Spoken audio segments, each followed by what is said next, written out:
7 suspected oil thieves are cooling their heels in detention after surveillance company Pipeline Infrastructure Nigeria Limited uncovered an illegal oil bunkering site fronting as a logistics company in Eleme.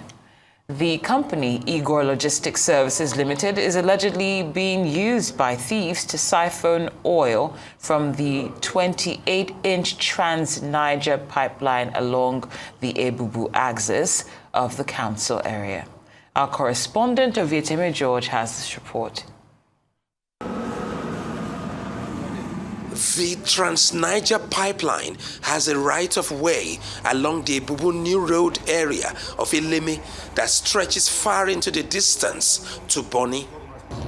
An illegal activity here makes it a crime scene, prompting the action to cordon it off after the arrest of 7 suspected oil thieves on October 7. The 28-inch pipeline that flows from here down to Bonny.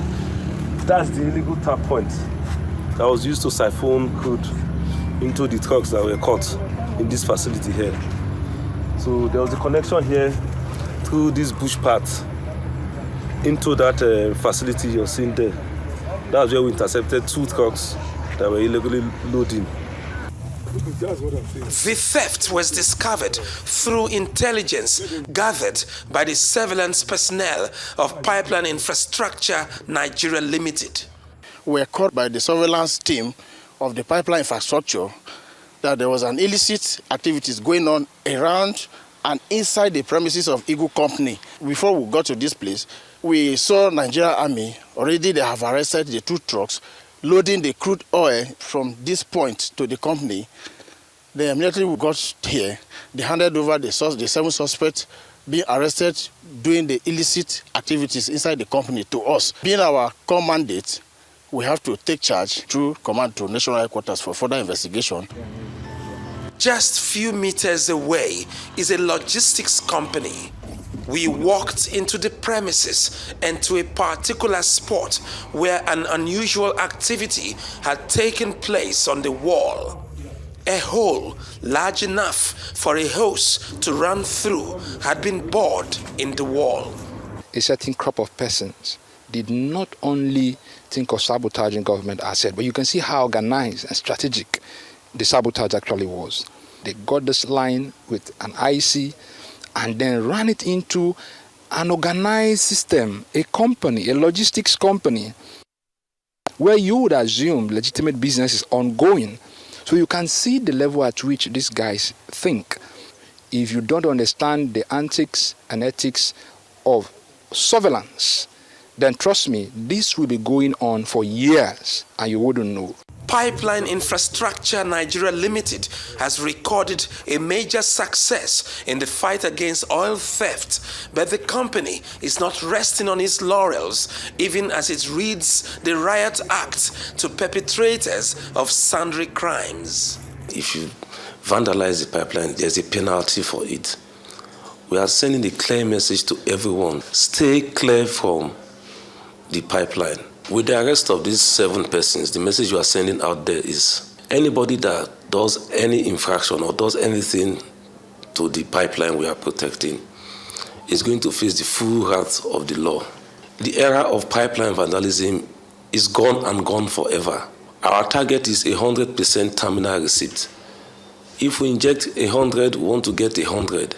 If Nigeria must meet its OPEC quota of 1.5 million barrels of daily oil production, then such critical national asset must be given a 24-hour surveillance and security. And that is what Pipeline Infrastructure Nigeria Limited has demonstrated with the arrest of 7 alleged oil thieves on the 7th of October, even as the company works towards helping the country achieve an increase in oil production for economic stability.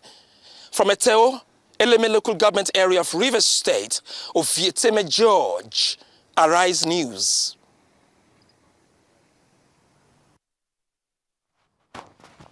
Well, joining us right now to discuss the crime of oil theft in the Niger Delta and how Pipeline Infrastructure Nigeria Limited is helping in curbing illegal oil bunkering is energy expert and public affairs analyst Nick Agule. Good afternoon. Many thanks for joining us here on Newsday.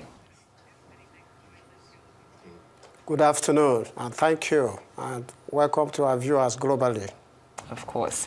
Thank you for your time as well. Now, why does oil theft remain a major concern for Nigeria's oil output, even in this day and age and stage?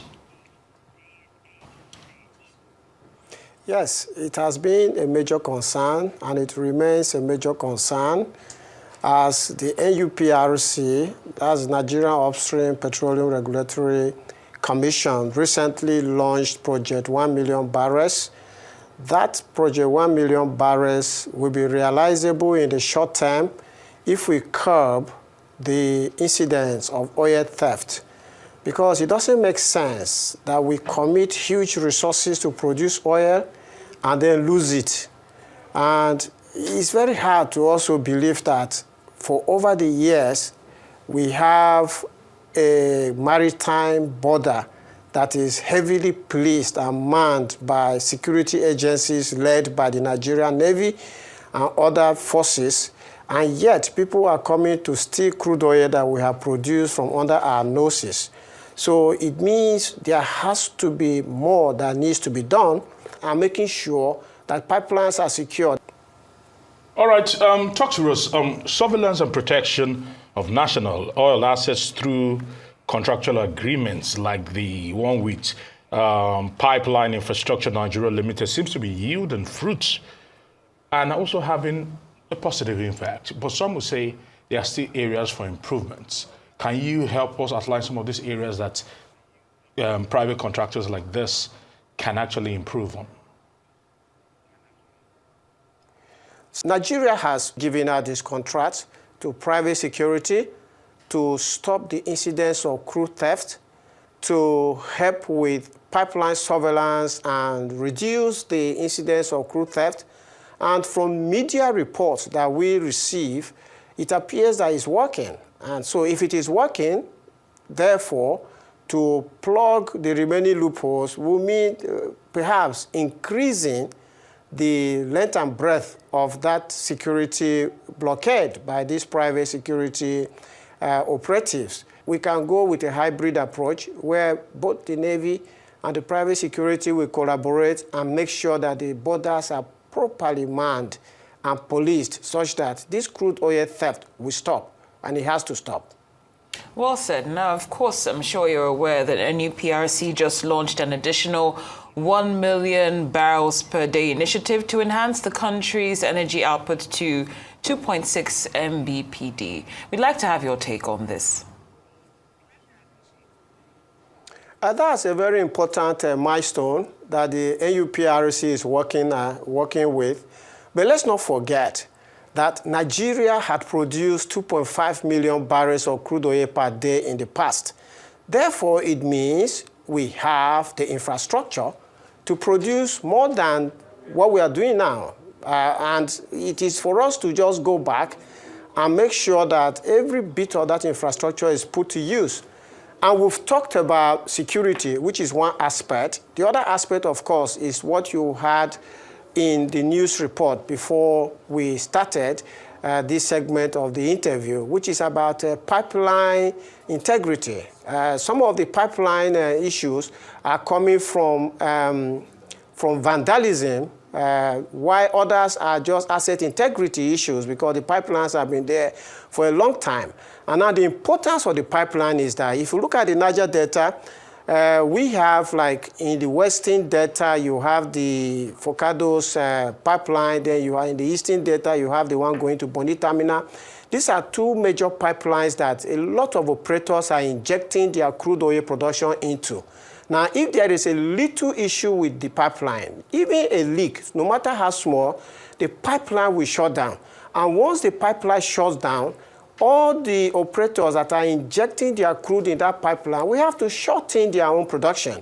And that is how important it is that pipeline security is very important. And these days, we have the technology. Look, we have technology these days whereby even if you stamp your feet on top of a pipeline, the control room already knows the specific point where that is happening. Not to talk about people who go dig and then get to a pipeline and begin to tap from it.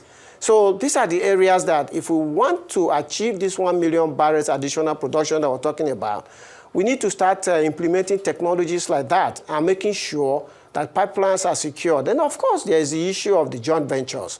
The biggest oil fields in Nigeria, especially onshore, on land, are operated by international oil companies through joint ventures. And these joint ventures have the government of Nigeria through the NNPCL participating. And as it is expected in joint ventures, every partner is expected to bring money to the table. And over the years, the government has struggled in putting their own share of expenditure, the work program and budget on the table. And these are the areas where we expect government to begin reforms. For instance, this joint venture arrangement that we have had since the 50s, is this still relevant now?